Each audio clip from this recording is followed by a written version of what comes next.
이야기 맛집 대작가TV 대작가가 되고 싶은 대작가입니다. 오늘은 그 문장력, 문법, 맞춤법, 띄어쓰기, 표준어 이런 글에 대한 이야기를 좀 해보려고 합니다. 작가의 필력이라고 하죠. 우리가 필력이라면 글 쓰는 능력 자체를 말하는 건데 그 작가의 필력이 어디서 나오냐? 그 기본은 문장력에 있다. 올바른 문장. 거기에 이제 플러스 알파가 있겠죠. 그거는 이제 마지막에 또 결론으로 말씀드리겠습니다. 처음에 제가 그 교육원을 갔을 때 첫 번째 좌절이 그거였어요. 제가 그래도 이 국작가가 돼야겠다고 생각한 후로는 일단 욕을 안 썼어. 일단 욕을 안 썼어.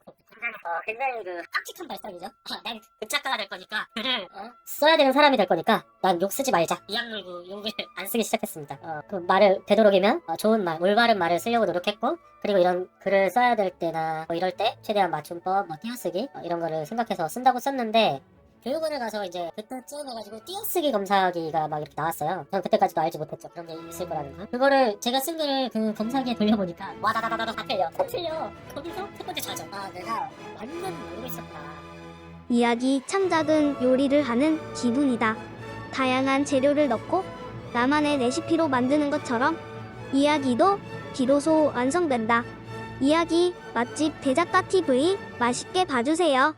이게 우리가 그냥 말로 하는 거랑 문법 글하고는 완전 다른 거예요. 그래서 외국인들이 이 한국어 배울 때 어렵다고 하는 이유가 이 문법이 너무 어려워서 그래. 문법 말하는 거는 뭐 그냥 내뱉으면 되는 거지만 글을 이용해서 상대방에게 내 생각이나 어떤 내가 하고 싶은 이야기를 전달하는 건 엄청나게 다른 일이다. 내 생각을 글로 해서 타인에게 전달하는 거하고 생각을 말로 해서 타인에게 전달하는 거하고 이 전자가 훨씬 어렵다. 물론 말도 그 화법이라는 게 존재하죠. 화법이라는 게 존재해서 말도 유려있게 이렇게 잘 해야 되는 부분이 있지만 사실 일상적으로는 뭐 웬만하면 다 말이 통하잖아요.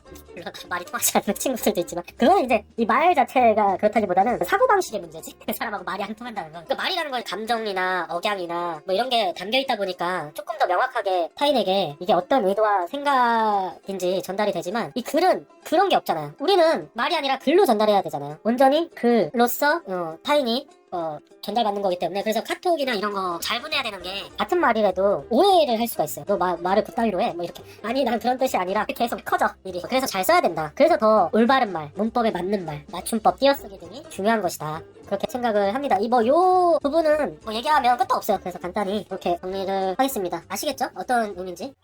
그래서 우리는 극작가 지망생으로서 글로 타인에게 잘 전달해야 되니까 문장력이 필요하다. 올바른 문법과 맞춤법, 띄어쓰기, 표준어 등 올바른 글로 써야 하고 검사기 돌려보니까 죄다 찍었어요. 그때 첫 번째 좌절했고 그래서 그 이후로 굉장히 제가 글 쓰고 이럴 때 항상 그 검사기를 돌려봐요. 네이버 띄어쓰기 검사기라고 하면 간단하게 또 알아볼 수 있고 앱들도 많이 있고 얘네가 맞진 않아요. 주식 사이트 이력서에 자기소개서라는 게 있잖아요. 자기소개서에 그게 있어요. 이게 굉장히 디테일하게 잘 돼 있고요. 블로그 업로드 때도 이런 검사들을 할 수 있고 내가 아직 잘 모르겠으면 이런 것들을 이용해서 체크를 해볼 수 있다. 그래서 계속 체크를 해보면서 조금씩 이제 제가 알아가고 수정해 가야겠죠. 이제 습관이 되면은 점점 이제 돌리다 보면 틀린 게 많이 줄어요. 저도 지금 많이 물론 아직도 좀 헷갈리는 거는 틀리기도 하지만 과거 아주 몰랐을 때보다는 굉장히 많이 줄었기 때문에 이런 것들을 여러분들도 이용하시면은 좀 교정을 하실 수 있습니다. 그래서 왜 필요하냐?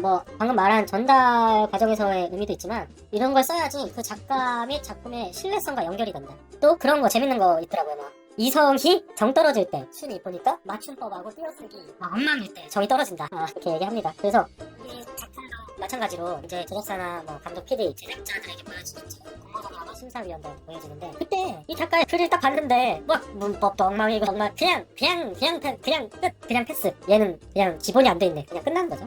그래서 그런 부분이 있다. 이제 출판 쪽에서는 중간에 교정을 해주시는 분이 있다고 알고 있습니다. 물론 작가도 신경 써서 써야겠지만 방법이 어렵다 보니까 놓칠 수 있는 부분들이 있단 말이에요. 이 극작가 같은 경우는 그런 게 아니죠. 우리가 최대한 신경을 써서 시나리오를 말씀드릴 수 있을 것 같습니다. 그래서 오늘은 그거에 대한 이야기를 해보고 꽤 아마 분량이 좀 있습니다. 그래서 꽤 길어질 것 같고 시간 여유 되실 때 차근차근히 보시면 좋겠습니다. 최대한 빨리 해보겠습니다. 그리고 이제 문장이 나와서 얘기하는데 기본 폰트는 늘 얘기하지만 맑은 고딕 가장 가독성이 좋은 폰트라고 해놔봐요. 그래서 무조건 맑은 고딕 기본 11포인트 국룰이에요.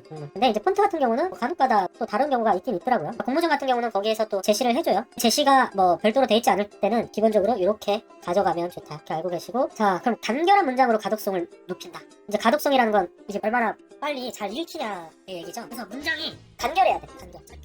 문장이 길어지면 비문이 나오기 쉽다. 그래서 비문 굉장히 중요한 내용입니다. 문장이 길면 내용이 씹힘. 한 문장을 딱 읽는 게 아니잖아요. 쭉 계속 되는 굉장히 많은 분량의 글을 쓰고 또 읽는단 말이죠. 문장이 길어지면 내용 이해가 어려울 때가 있다. 그래서 이게 내용이 씹힌다라고 표현을 하시더라고요. 특히나 우리는 이렇게 스토리가 서사가 있는 거다 보니까 서사를 정확하게 딱딱딱딱딱 이해하면서 빌드업이 돼가야 이 글의 이야기가 재밌고 계속해서 읽어지는데 문장이 길어지면 길어질수록 내용이 헷갈리고 이해하기가 어려워진다. 거기에 더불어 문장이 길어지면 비문이 나오기가 쉽다. 자, 비문이란 뭐냐? 비문. 문장 구조가 맞지 않는 것. 한마디로 문장이 아니다. 이거는 정상적인 문장이 아닌 거 라고 이해하시면 될 것 같아요. 그럼 문장 구조가 뭐냐? 우리 아주 어렸을 때 배웠을 거야. 거의 뭐 초등학교 때 배우지 않나요? 당연하고 아주 기본적이니까 몇십 년이 지난 후에 까먹을 수 있다. 자칫. 왜? 우리는 글 쓸 일이 많지 않으니까 책도 많이 안 읽고 한때 책을 안 읽는 나라로 유명했던 거 같은데 근데 요즘에는 뭐 웹소설도 늘어나고 뭔가 읽을 거리는 굉장히 많아진 것 같아요. 책 말고도. 그래서 뭐 늘지 않았을까? 생각합니다. 아주 기본적인 거지만 우리가 그냥 말로만 하고 살기 때문에 잊을 수 있다. 그래서 한번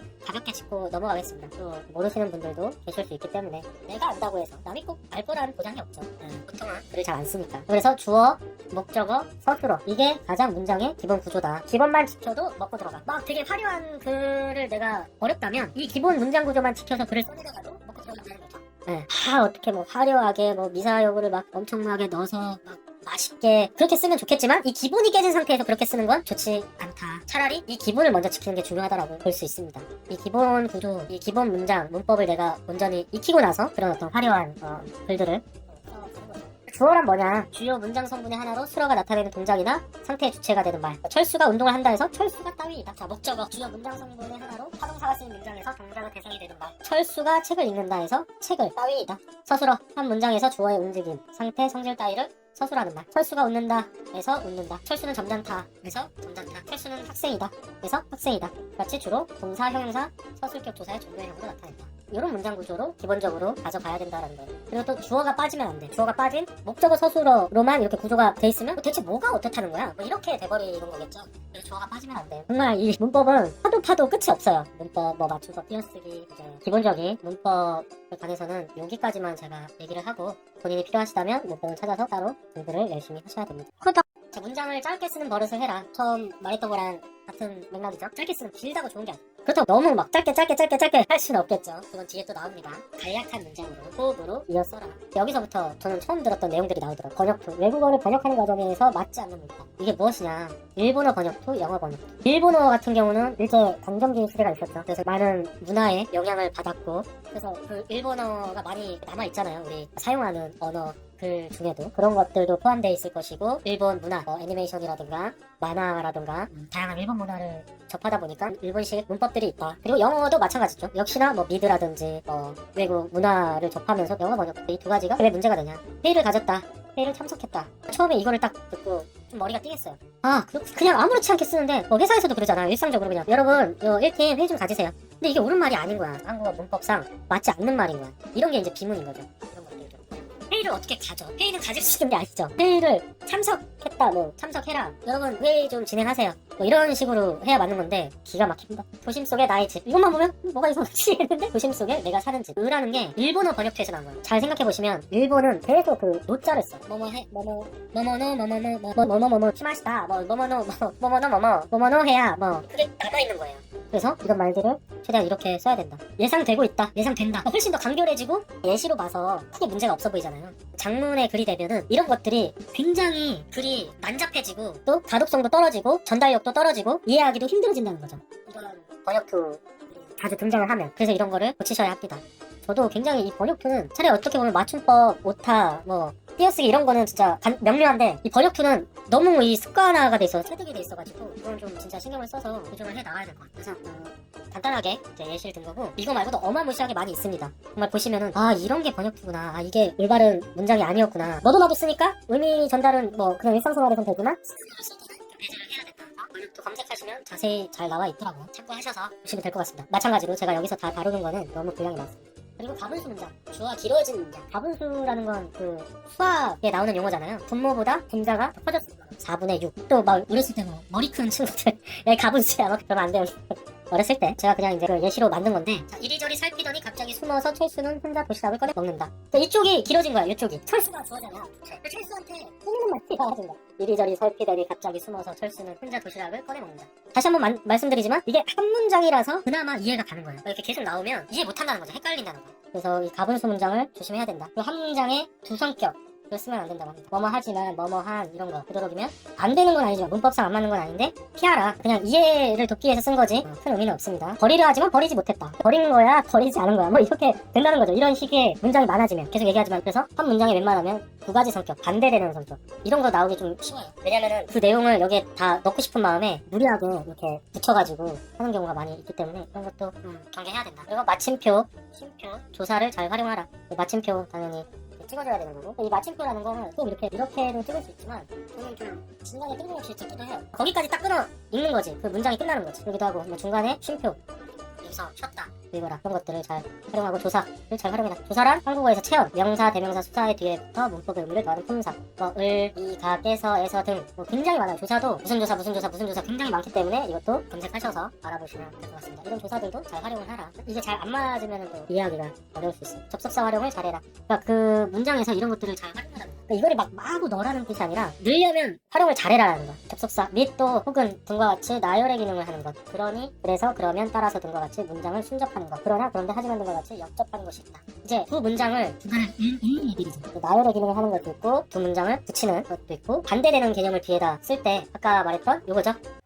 그래서 오늘의 결론은 가독성, 내용 전달이 핵심. 그러니까 우리가 왜 이런 것들을 다 해야 되냐면 읽기 쉽게 만들어야 되고 내가 하고자 하는 생각, 이야기 등이 타인에게 잘 전달하기 위해서, 그리고 더불어 그런 것들이 작가의 신뢰성, 작품의 신뢰성과도 연결된다. 이러면 조금 더 설명이 좋으면 아무래도 같은 이야기더라도 더 맛이 있겠죠. 배우들이 항상 얘기하잖아. 시나리오 봤는데 바로 다 읽어버렸다. 그만큼 글이 재밌어야 되고 이 재미를 느끼려면 잘 읽혀야 되고 내용 전달이 잘 돼야 되는 거. 다 유기적으로 연관이 있는 거죠. 그것이 곧 문장력이고 플러스 표현, 어떻게 표현하는지, 어떻게 구성하는지, 호흡 등이 개성이겠죠. 작가의 개성. 이런 것들이 같이 합쳐졌을 때 그것을 최종적으로 작가의 필력이라고 한다. 구성은 뭐냐면 같은 글을 해도 어떻게 배치를 하냐에 따라서 이 글이 굉장히 맛이 달라질 수 있잖아요. 대사들도 이 말에 되게 재밌게 같은 말이라도. 근데 그거는 기본적인 문장력을 갖추고 나서 알면서 해야 되는 거지 지금 막 난잡하게 할 수 있는 건 아니지. 최종적으로 우리는 지금 상황에서 기본적인 문장력이라도 갖고 가자. 앞서 말했던 것들을 지키면서. 그리고 명심 해야 될 거는 초고는 내지 말자.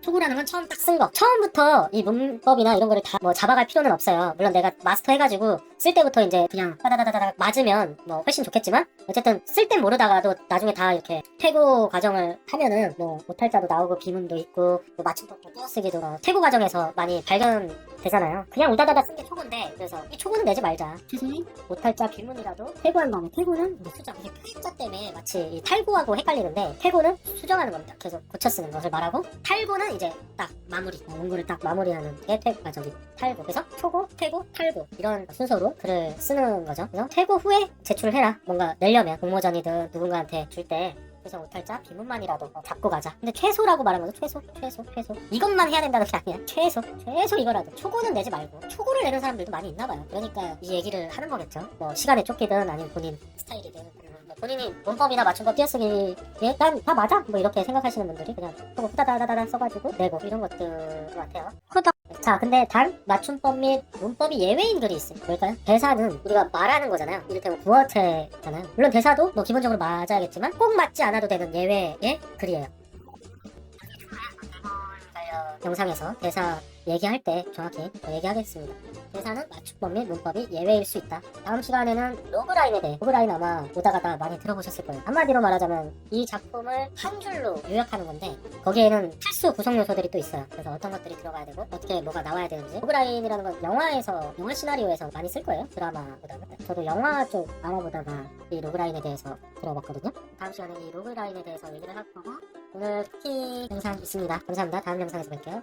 어릴 때부터 상상하는 걸 좋아했어요. 꿈은 아직 멀리 있지만 앞으로 헤엄치는 물고기는 아름답게 자라는 법이래요. 이야기 맛집 대작가 TV 단골이 되어주세요.